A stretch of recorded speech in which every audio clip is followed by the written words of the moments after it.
How you woofing doing? It's Jake the Dog here. In today's video, I'm going to be looking over some brand new leaks coming in the Rise of Kingdoms, coming in from Kingdom 1093. So much appreciated Kingdom 1093. We have two new Cavalry Commandos. First, we have Jad Waga. For the first skill, we got Might of the Plios. It's an active skill that deals direct damage to the current target, damaging factor 900, and troops led by this commander deal 5 increased damage for next 3 seconds. This goes up to 1,500 and for a total 20% damage bonus. So that's pretty good damage. The second skill, Oath of Loyalty. While on the map, cavalry units gain 2% increased defense and 5% increased march speed while commanding the garrison of a stronghold or your own city. Cavalry units gain 4% increased damage and 4% increased health. What is this? Garrison? Cavalry used for garrison now? Very, very exciting. Cavalry was always used leading the rallies, but now it's got a new use. Very exciting to see. So the cavalry defense on the map alone goes up to 10%. Then the march speed bonus goes up to 15%. And then in the garrison has a 20% bonus. And then overall has a health bonus that goes up to 20%. So that's actually really nice to see. So it has skills that goes into both on the map and in the garrison, and the garrison's buffs are twice the defense of on the map, and you also get a march speed boost, which will help you get to the stronghold you're trying to defend faster. So that second skill looking pretty nice too. For the third skill, Holy Blessing, it says skill damage taken is reduced by 2% while commanding the garrison of a stronghold or your own city. Cavalry units deal 1% increased damage to archers, but take 5% increased damage from infantry. Yikes. So here is a buff / disadvantage of this garrison. So it has an up to 10% damage reduction from archers, but that means infantry is going to be able to do 5% increased damage. So if you have multiple rallies and someone's using infantry, I'm wondering how good it will do against it and if it will be able to hold up or if it will be a very big disadvantage for this commando. The last skill, Blade of Dodging, says troops led by this commander gain 2% increased skill damage. When they take skill damage, they gain 10 rage per second for 3 seconds. This effect can trigger at most once every 8 seconds. So this is pretty nice too. So it's a garrison commando and it can give itself rage, allowing it to do more damage to the target, going up to 50 rage restored and 10% skill damage bonus. Now, once you get the expertise, seems to get a passive skill that troops led by this commando deal 10% increased damage to rallied troops. When the active skill is used, damage taken is reduced by 10% for 4 seconds. So it looks like a very nice expertise for assisting garrisons. Now let's look into the next cavalry commando and see if it's assisting in the garrison. Saying You Woo, his first skill, which is his active skill, called Warlord's Courage, deals direct damage to up to 3 targets in a forward-facing fan-shaped area. Damage factor 900. Damage dealt to each target is reduced by 25% for each additional target. Successful hit targets also suffer 10% reduced defense for 3 seconds. So this goes up to a direct damage factor of 1,700 and a defense reduction of 30%. So this first skill, Warlord's Courage, seems like it will help with that first garrison Cavalry Commando actually, if you have multiple rallies hitting you, because it will receive a defense reduction. The second skill, Snow Hooved Stallion, is a passive skill where cavalry units led by this commando gain 20% increased attack and 30% increased march speed. When attacked, they have a 20% chance to gain 5% march speed for 3 seconds.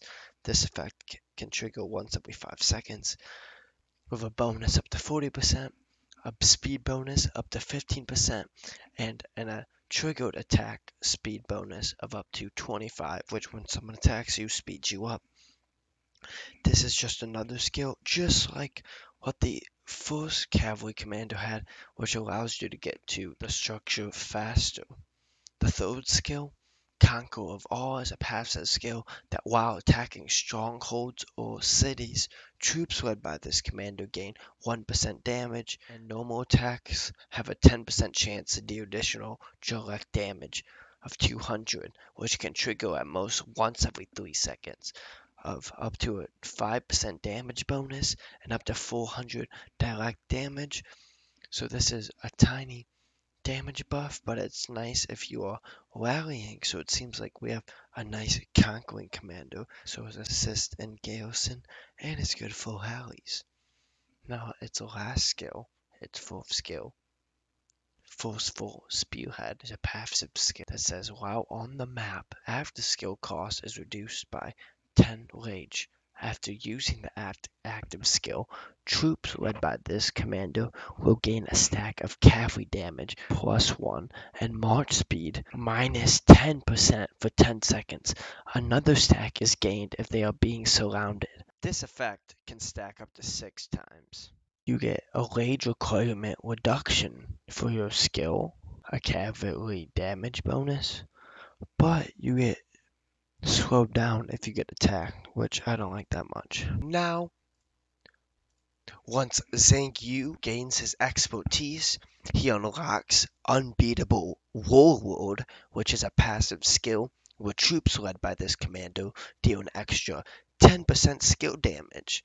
When troops have gained a rage buff for more than one turn, their skill damage will increase by 10% for 3 seconds. This effect can trigger at most once every 5 seconds. That's very good for this commando, as this expertise allows it to get a nice boost every time it's gaining rage, whether it's coming from its pair that it's supposed to be used with, Jadwaga, or if it's any or some other Cav commanders like William, or even if you have a Joan or a Trajan on the battlefield, it will help Zhang you out in the long run if you have his expertise. Oh my god. Hello? Hi, Papa. I'm okay. I'm not home right now. I I don't know.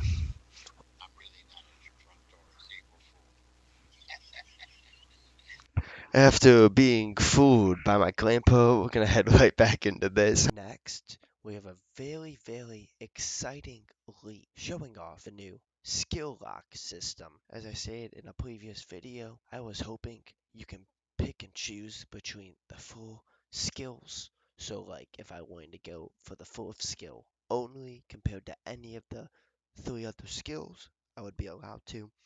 But as it shows from this picture, you drag to choose which skills, plural, can be upgraded. So that means you can choose to have only the first skill, or the first and the first, second, third, and so on. You always have to have the previous skills, but at least it lets you lock it to the starting skill, so if you don't get the active skill. Another sick leak is for all the farmers out there where there was a specific siege unit zone. You see it right here. So severely wounded siege units will enter the siege unit zone, which can hold an extra 50,000 severely wounded siege units.